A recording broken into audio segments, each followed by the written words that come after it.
Hey ladies, how are you doing today? I miss you. Can I tell you that there isn't a day that goes by when I can't think about you and wonder about you and pray that you are doing well.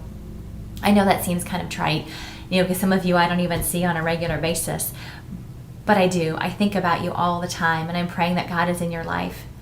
The last time we spoke, and I use speak, kind of loosely here, because I know the last time I posted a blog, it was about that I was pulling back for a while because I felt God kind of let me know that things were getting a little out of hand in what was going on in my life and in my brain and in the things that I was trying to do. And so I'm kind of trying to give you a little update here today. Just because your prayers have been so incredible to me, I want to let you know how God has been answering them. From the last time that I spoke to you or wrote to you, I have completely pulled off of doing blogs. And if you've noticed, I still am posting the Life's Lessons from God series. And those stories are such an amazing testimony that I pray you have been reading them. But while I've been doing that, I have been looking at the choices that I have been making and looking to see, okay, God, am I making the choices that you want me to make? And I want you to understand that there are lots and lots and lots of things that we can do in a day, in a month, in a week, in a lifetime. But when we're choosing to do the things that God wants us to do and to trust in His timing, that's when we can find not only the most peace, but the most productivity. See, some of the things I was trying to do, I just kept getting frustrated.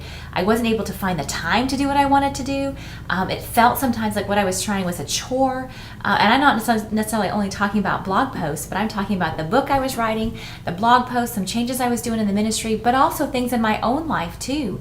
Some of the homeschooling I was doing, some of the running around we ended up doing. Lots of different choices had kind of come together, and all of a sudden I was feeling a complete lack of peace. So I pulled back and I said, okay, God, what choices did I make that maybe weren't in the timing for you that you had for me, or maybe weren't part of your plan for me at this time? And a couple of them jumped right out, and one of them was blog posting, so I pulled back from that. And the other was writing that book that I've been talking to you about through our newsletter. And God just kind of said, this is not the right time to be working on that book. He's given me a ton of material, but it just wasn't coming out. And I wanted to encourage you that if you're trying to do something, if you feel like it's God's will that you're supposed to be doing something, but it's getting met with some frustration, you're not finding the time, it's not coming together easily, it's okay to just stop and pull back and say, okay, maybe this is not what God wants me to do right now. And that's a hard concept for us because, at least for me, when I feel like God giving me permission to do something, say, hey, yes, Stephanie, I want you to do this, and I have this in plan, and I have this part of it. I'm like, yeah, let's go do it right now. And often God just says, I'm just kind of giving you a next step kind of thing because you like to know the next step, but I don't need you to start on it just yet. So I was hoping that maybe sharing this with you could be a lesson of encouragement for you, that if you're struggling in an area, if you're trying to make things work, maybe it's time to just stop and ask God what needs to work instead.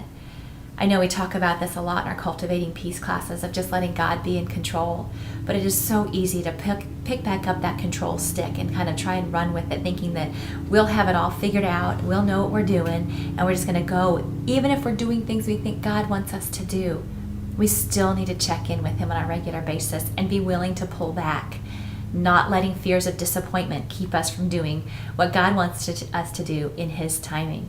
So now for the exciting part.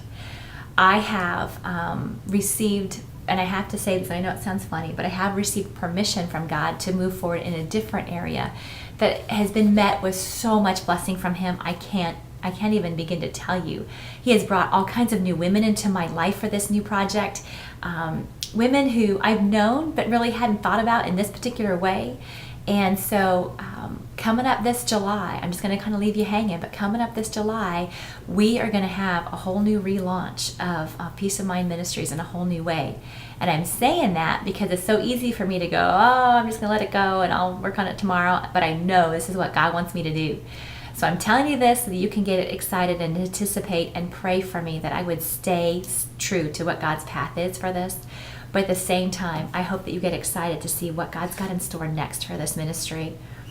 Ladies, I am praying for you. I do pray for you on a regular basis, whether I'm blogging or not, whether I'm posting on Facebook or tweeting something or whatever. Know that I am always thinking of you and always praying for you.